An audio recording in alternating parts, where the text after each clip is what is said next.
Salut tout le monde, j'espère que vous allez bien. Bienvenue dans un nouvel épisode de ma série Much House. Une série What Go Mucho Love sort de sa zone de confort. Aujourd'hui, je vais vous donner mes meilleurs tips pour bien commencer l'année scolaire et on va se focaliser à 100% sur les fournitures et sur l'organisation. Je pense que je ferai un autre épisode parce qu'il y a plein d'autres choses à dire par rapport à l'école. Aujourd'hui, je vais vous donner 3 conseils. Premièrement, on va parler de mon agenda. Alors avant, quand je prenais pas l'école du tout sérieusement, je n'utilisais jamais mon agenda. Je l'achetais et au final, je l'utilisais pas de l'année, ce qui est du gaspillage d'argent et un manque d'organisation qui me faisait que parfois j'étais même pas au courant quand il y avait une évaluation. Je la prenais la veille, le jour même, ce qui faisait que évidemment t'as de moins bonnes notes parce que t'as pas eu le temps de réviser, etc. Donc je te conseille d'avoir des codes couleurs en fonction de ce que tu fais avec ton agenda. Moi par exemple, rouge c'est pour les grosses évaluations, du bleu, du noir, etc. c'est pour les petits devoirs qui ne sont pas très importants mais qui sont quand même importants à faire. Puis en vert c'est par rapport au fait d'être délégué, etc. Je suis pas encore délégué cette année mais ça ne serait tardé. Et ensuite tout ce qui est un petit peu personnel, tu vois, si t'as des rendez-vous, si tu dois quitter plus tôt, si tu dois faire ceci, cela, c'est en violet parce que pourquoi pas les trop belles de couleurs. Ça me permet de en un seul coup d'œil comprendre ce qu'il faut faire, ce qu'il faut pas faire, etc., etc. Mon deuxième tip c'est le trieur et la trousse. C'est super important aussi. Bon, je dis trieur, mais vous n'êtes pas obligé d'avoir un trieur. Moi, j'en prends un parce que c'est plus facile. Tu peux mettre tes cours quand ils sont finis dans un classeur qui est spécialisé pour la matière. Moi, c'est ce que je fais. Et quand j'ai fini un cours, je le range dedans.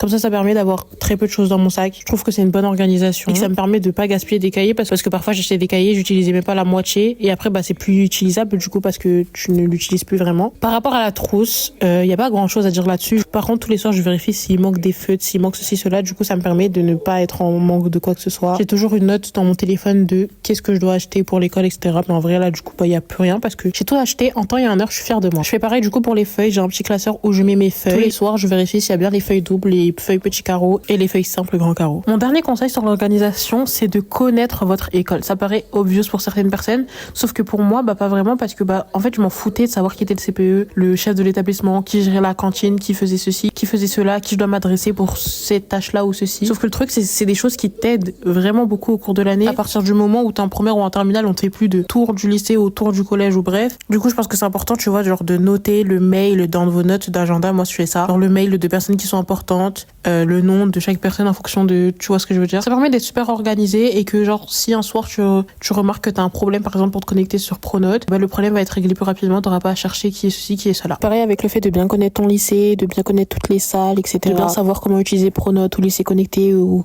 tout ce que tu utilises en général. Bref, ce sera tout pour moi aujourd'hui. Je pense que je vais faire un autre épisode parce que j'ai trop de choses à dire. Tellement essayer de trouver les meilleures façons pour réussir à l'école que j'ai vraiment plein de choses à dire. Donc je suis vraiment la bonne personne à qui demander des conseils. J'espère que vous avez apprécié cette vidéo. Moi, j'ai trop aimé la tourner. Si c'est le cas, n'hésite pas à t'abonner, à activer la cloche, à me suivre sur les autres réseaux sociaux, YouTube, Instagram et TikTok. Le prochain épisode, il va sortir dimanche et ça va être un épisode qui va parler de la santé mentale et plus précisément de comment arrêter d'être une people pleaser parce que croyez-moi que j'ai des choses à vous dire sur ça. Bref, je vous fais de gros bisous. Je vous dis à dans 2 jours. Bye bye.